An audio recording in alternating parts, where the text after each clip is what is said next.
வணக்கம், welcome to orange candy. நம்ம இன்றைக்கி பார்க்க போகிற ரெசிபி வந்து கோபி மஞ்சூரியன் இல்லைனா காலிஃப்ளவர் மஞ்சூரியன். ஸோ அந்த கோபி மஞ்சூரியன் செய்யறதுக்கு தேவையான பொருளாக செய்முறை என்னென்னு வாங்க பார்க்கலாம். இதுக்கு வந்து நான் ஒரு காலிஃப்ளவர் எடுத்திருக்கேன். அதில் வந்து காலிஃப்ளவர்லாம் கட் பண்ணி இந்த மாதிரி சின்ன சின்ன பூ, அதாவது ஃப்ளாரட்ஸை வந்து கட் பண்ணி எடுத்து வச்சுருக்கேன். ஸோ வாங்க ஃபஸ்ட்டு வந்து நம்ம கட் பண்ணி வச்சுருக்க ஃப்ளாரட்ஸை வந்து நம்ம வந்து நல்லா பிளான்ச் பண்ணிக்கணும். ஸோ அதுக்கு வந்து நான் ஒரு பாத்திரத்தில் வந்து தண்ணி எடுத்திருக்கேன். தண்ணி வந்து நல்லா சூடாக இருந்தோம். அதில் வந்து நம்ம கொஞ்சமாக வந்து உப்பு சேர்த்துக்கலாம். 1 டீஸ்பூன் போல் நான் வந்து உப்பு சேர்த்துருக்கேன். அது கூட வந்து நம்ம வந்து எடுத்து வச்சுருக்க காலிஃப்ளவர் அந்த பூ, அதாவது ஃப்ளாரட்ஸை வந்து சேர்த்துக்கலாம். சேர்த்துட்டு நல்லா ஒரு 5 மினிட்ஸ் போல் நம்ம வந்து அந்த சுடு தண்ணியில் விட்டுடலாம். ஸோ அதில் இருக்கிற பூச்சிலாம் போயிடும், க்ளீன் ஆகிடும். ஸோ இது ஒரு 5 மினிட்ஸ் ஆகிடுச்சு. ஸோ இதை தண்ணிலாம் இருத்துட்டு நம்ம இது வந்து ஒரு மிக்சிங் பவுலில் ட்ரான்ஸ்ஃபர் பண்ணிடலாம்.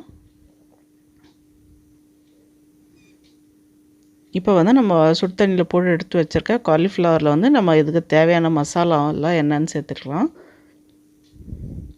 இதுக்கு வந்து நான் 1 டீஸ்பூன் அளவுக்கு வந்து மிளகாத்தூள் சேர்த்துக்கிறேன். 1/2 டீஸ்பூன் அளவுக்கு வந்து இஞ்சி பூண்டு பேஸ்ட்டு, அப்புறம் தேவையான அளவுக்கு வந்து உப்பு சேர்த்துக்கலாம். ஏற்கனவே வந்து காலிஃப்ளவர் வந்து நம்ம உப்பு போட்டு ஸ்லைட்டாக போட்டு அதை வேக வச்சுருக்கோம். ஸோ உப்பு வந்து பார்த்துட்டு தேவையான அளவுக்கு சேர்த்துக்குங்க. 1 டேபிள் ஸ்பூன் அளவுக்கு வந்து கார்ன்ஃப்ளவர் மாவு பைண்டிங்க்காக, அப்புறம் 4 டேபிள் ஸ்பூன் அளவுக்கு வந்து மைதா மாவு சேர்த்துக்கலாம். நம்ம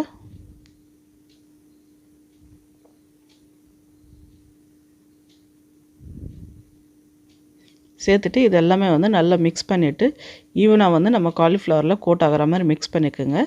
இதில் வந்து ஸ்லைட்டாக கொஞ்சமாக தண்ணி விட்டுக்கலாம், ரொம்ப தண்ணி விடாதீங்க. ஸ்லைட்டாக தண்ணி விட்டு அந்த மாவெல்லாம் வந்து நல்லா காலிஃப்ளவரில் கோட் ஆகணும். அந்த அளவுக்கு மட்டும் தண்ணி ஆட் பண்ணிக்கோங்க, ரொம்ப தண்ணி சேர்க்காதீங்க. ஸோ இது மாதிரி வந்து நல்லா கோட் ஆகிற மாதிரி மிக்ஸ் பண்ணி வச்சுக்கோங்க.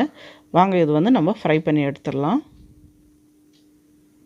இப்போ வந்து ஒரு எண்ணெய் கடாயில் வந்து நல்லா எண்ணெய் சூடாக இருந்தோம். இது வந்து நம்ம சேர்த்துக்கலாம். ஸோ மீடியம் ஹீட்டில் வச்சு இது பொரிச்சுக்குங்க.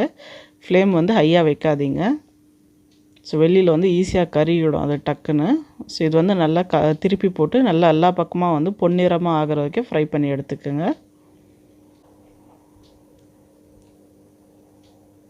இப்போ பாருங்கள், நல்லா கிறிஸ்பாக கோல்டன் ப்ரௌன் கலர் ஆகிடுச்சு. ஸோ இந்த ஸ்டேஜ் வர வரைக்கும் நல்லா வந்து ஃப்ரை பண்ணிக்கோங்க. ஸோ மீதிமுள்ள காலிஃப்ளவரும் இதே மாதிரி ஃப்ரை பண்ணி வாங்க நம்ம ஒரு பிளேட்டில் எடுத்து வச்சிடலாம். அடுத்ததாக வந்து ஒரு கடாயில் வந்து 2 ஸ்பூன் அளவுக்கு வந்து எண்ணெய் சேர்த்துக்குங்க. எண்ணெய் சூடாக இருந்தோம். அதில் வந்து 1 டேபிள் ஸ்பூன் அளவுக்கு வந்து பூண்டு வந்து பொடியாக நறுக்கி வச்சுருக்கேன், அது சேர்த்துக்கலாம். கூட வந்து 1 இன்ச் சைஸ் அளவுக்கு இஞ்சி வந்து பொடியான தோல் சீவி பொடியாக நறுக்கி வச்சுருக்கேன், அது சேர்த்துக்கலாம். இது கூட வந்து 2 பச்சை மிளகாய் வந்து நீட்டு வாட்டத்தில் கீறி வச்சுருக்கேன், அதுவும் சேர்த்துக்கலாம். அப்புறமா 1 வெங்காயம் வந்து பொடியாக நறுக்கி வச்சுருக்கேன், அதுவும் சேர்த்துக்கலாம். இப்போ வெங்காயம் வந்து ஸ்லைட்டாக பிங்க் ஆகிற வரைக்கும் வதக்கிக்கலாம் நம்ம.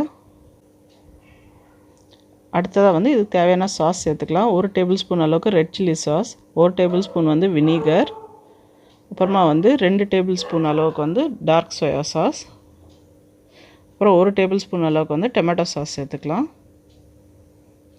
அப்புறம் இதுக்கு தேவையான அளவுக்கு உப்பு சேர்த்துக்கலாம். நம்ம ஏற்கனவே சோயா சாஸில் உப்பு இருக்கும், பார்த்து சேர்த்துக்குங்க. அப்புறமா 1/2 டீஸ்பூன் அளவுக்கு வந்து மிளகுத்தூள் சேர்த்துக்கலாம், பெப்பர் பவுடர்